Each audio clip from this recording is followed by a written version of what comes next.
Premier League in 2024 has a lot of mid-table stars. Brian Mbeumo, Jared Bowen, Antoine Semedo, Matheus Cunha, Johan Visser, Morgan Rogers and plenty more.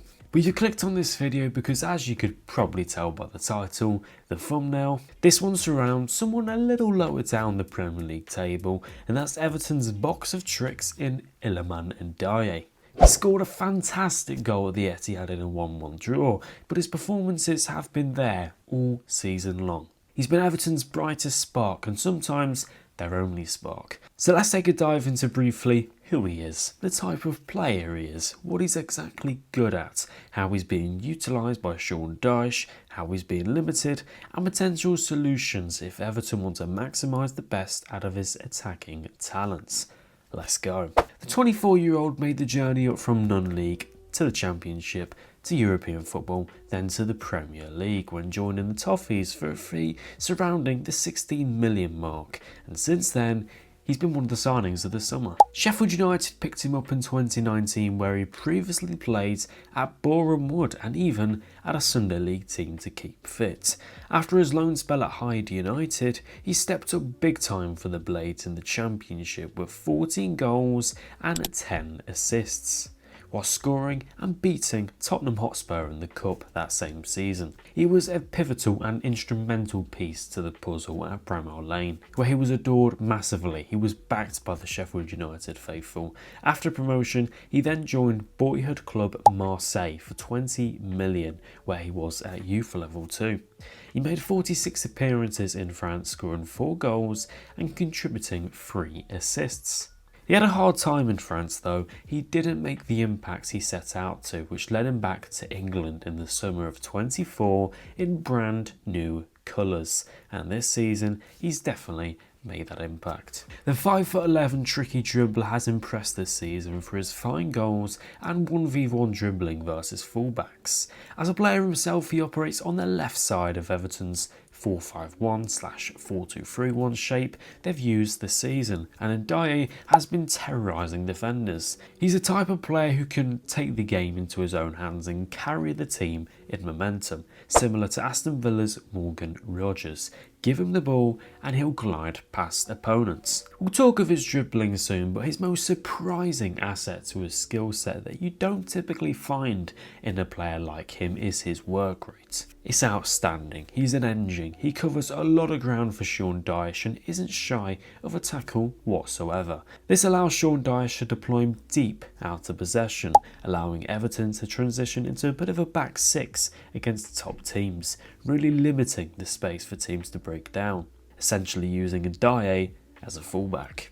We see here his determination and defensive capabilities in full flow. It's fantastic. However, a lot of Everton fans have an issue with this, that issue being his attacking game being very limited, and overall Everton's attacking game being limited. Although defensively recently they've been fantastic, they've only scored 15 goals this season. But numerous occasions against Manchester City saw Ndiaye arriving late in the box from being so deep. Now this is where the goal would come from. It was poor defending from Rico Lewis, but this isn't Ndiaye's game. You want the number 10 to influence the build-up, take on players, combining with them, but he doesn't have anybody to link up with. The left back stays fairly cautious in possession and rarely overlaps, leaving Ndiaye with no real outlet to link up with, causing Everton's attacks to slow down and Ndiaye's output to be limited. But when he does get the ball, it's glued to his feet. His close ball control is superb, his quick feet are superb. Pair both of them with his agility, that low centre of gravity allowing him to turn with his nifty frame so quickly. It makes it so difficult for defenders to even anticipate, so it's easy for them just to foul him instead, which they do. Well, they can try to do, but just like Morgan Rogers, he can ride those challenges, stay balanced, and he can keep on going. He's numerically outmatched in a lot of matches as teams know he's the threat, but even in tight spaces where it is more cramped, he can make the very best out of a worse situation, despite having a lack of passing options too. So overall 1v1 he's a nightmare, step overs, body feints, he's unplayable when he's at his best, and teams must double up on him to put a stop to his influence, because once Iliman's in his stride, pulling his magic, that silken speed is, as I say, unplayable. Against Chelsea here we can find a match scene where the number 10 is outnumbered. Palmer, Disasi, Casado all surround him, but he shifts the ball ever so smoothly from the right boot to the left, baiting in Disasi, allowing Decore to run with space and exploit Chelsea's back line.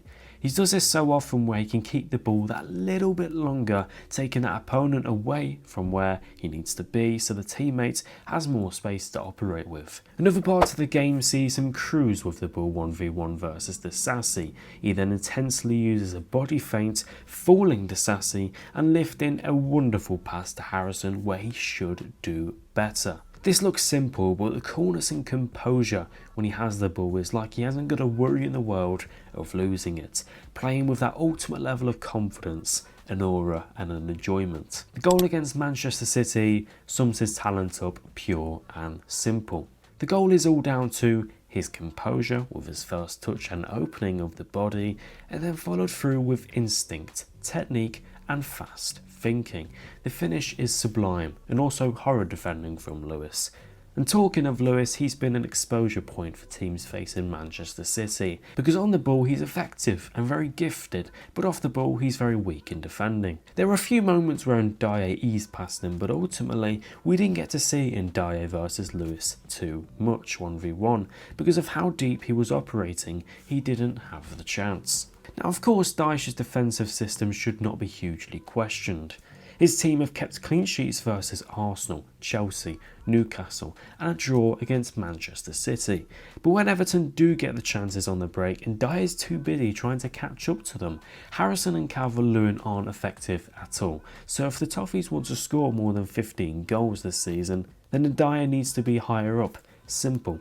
He can still work hard and contribute defensively whilst being higher up. It just means moving Harrison further back potentially and giving Ndiaye the overlapping fullback, because Harrison isn't doing too much with it. Ndiaye has his weaknesses in terms of consistency in the final third, but I guarantee you, if you push him higher up the pitch, you score more goals. Counter-attacks, high turnovers, or general play, you name it. Maximising the most out of his work rate is admirable. It's great to see. But what's even more admirable is maximising the best out of not just Ndiaye's attacking talents, but your team's attacking talents too. There's solutions to this. Mykolenko isn't the best left back in the world by no means. But by pushing him further up to hold width, you give your best attacking player the chance to combine, exploit and create your team chances in this half space.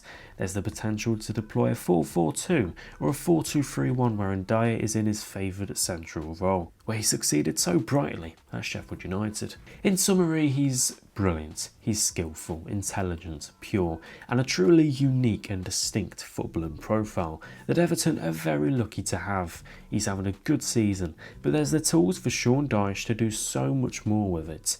Everton certainly don't have the best squad in the world, but Ndiaye may just be the key to unleash some attacking success that they are missing so far this season. If you enjoyed today's video, make sure to smash a like and subscribe to the channel.